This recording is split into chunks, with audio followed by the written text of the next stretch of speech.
রাজ্যের বিভিন্ন জায়গায় পঞ্চায়েত ভোট পর্বের দিন অশান্তির খবর থাকলেও বিক্ষিপ্ত ঘটনা ছাড়া শান্তিপূর্ণভাবে চলছে জলপাইগুড়ি জেলার রাজগঞ্জে ভোট পর্ব। পাশাপাশি রাজগঞ্জ ব্লকের টাকিমারিতে ভোট কেন্দ্রে শান্তিপূর্ণভাবে চলছে ভোট পর্ব।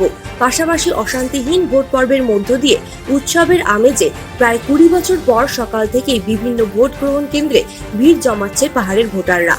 সমতলে বেশ কয়েকটি জায়গায় দফায় দফায় অশান্তির খবর থাকলেও প্রাকৃতিক সৌন্দর্যের মধ্য দিয়ে অশান্তিকে এড়িয়ে খোশ মেজাজে ভোট দিচ্ছেন পাহাড়ি ভোটাররা।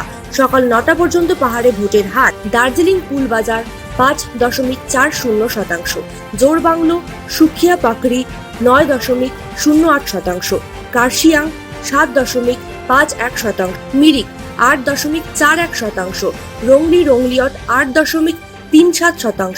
সকাল 9টা পর্যন্ত পার্বত্য অঞ্চলে ভোট দানের সংখ্যা প্রায় 28,931।